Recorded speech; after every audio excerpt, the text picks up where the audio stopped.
Morning. Thank you. Thank you, everybody. I'm New York State Assembly Member Charles Fall, and I represent this neighborhood in the New York State Assembly to ensure that this parade is a success every single year. Let's give it up to the Historical Association for the great work that they do.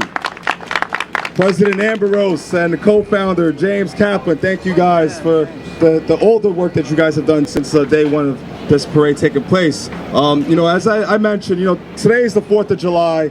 It's a very important day to celebrate, recognize the independence that we got almost over 200 years ago. And what makes me very thankful and appreciative of that, if it wasn't for the independence we've gotten during that time, my parents wouldn't have had the opportunity to live the American dream, and I wouldn't have been the first black man to represent Lower Manhattan. So now, with that being said, I want you all to have a wonderful day, enjoy the parade, and let's get this rocking and rolling. Thank you very much. The 9th annual 4th of July Parade of the Lower Manhattan Historical Association. We're fortunate today to have the participation of a large number of people, including the Kim Lau Memorial, American Legion, from Chinatown, the China Cultural Foundation, the Sons of the American Revolution, several chapters of the Daughters of the American Revolution, the Sons of the Revolution that owns and maintains Fraunces Tavern, and we're especially happy to have as our Grand Marshal Charles Fall, who is the assemblyman from this district. July 4th was the day that the resolution for independence was made on July 2nd. The document was signed by John Hancock and Charles Thompson.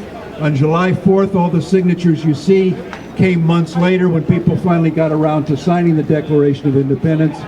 But it was read at George Washington's direction to the troops at City Hall Park, then known as the Commons on July 9th.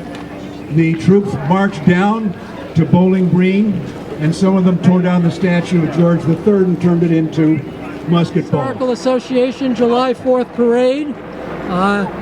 We started this in 2015, and we always start here at historic Castle Clinton. My name is Jim Kaplan.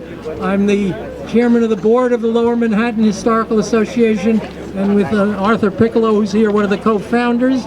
Started Castle Clinton, as you may or may not know, and most New Yorkers apparently don't know, is one of the most historic places in New York City, if not the country. And the reason I say that is, it was originally founded as a fort to defend the city in the War of 1812.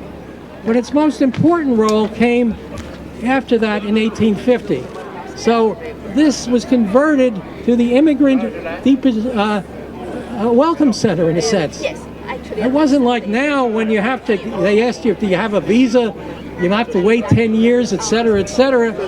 Somebody showed up here in ships, and they'd come here, and they would be processed in the sense that they'd be asked their name, where they were from, did they have relatives someplace? Yes. What did they do for a living? Maybe we could find you a job. And they immediately walked out of this building. And when they walked out of this building, they knew that everything they'd hoped for, that when they came here, might well be realized. They knew that now they were Americans. So over 8 million people were processed through the immigration center here at Castle Clinton, and it wasn't like we got to see who you are, we got to see what your background is.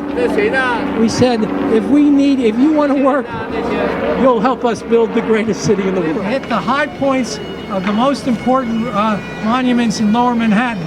We're going to start here. We'll go in front of the U.S. Customs House, up Broad Street, past the Stock Exchange, across the entire stretch of Wall Street, and then we're going to end at the South Street Seaport. So it's a true walking tour of Lower Manhattan.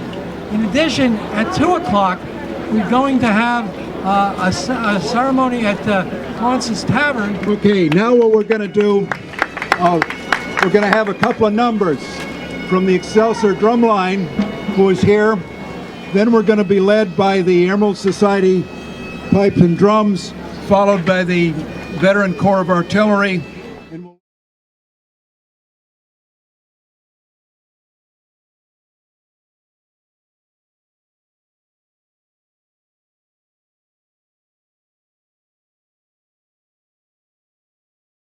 history is based in large part on what people recorded and wrote down.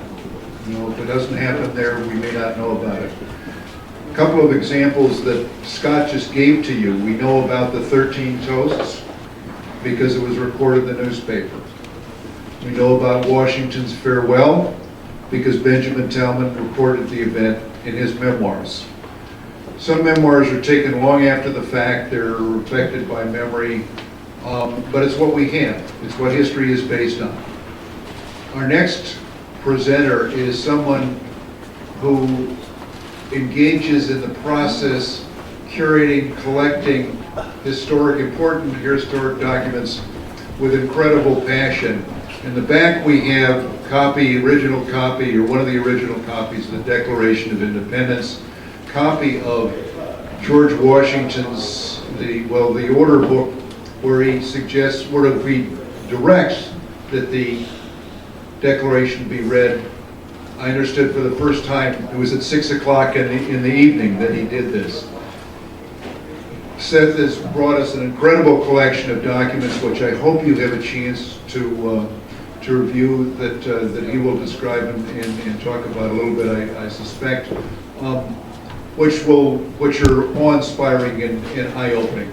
Let me present Seth Keller. What it actually looked like based on documented research done by the architect of hire at the time to look at comparable buildings, look at the history of this building.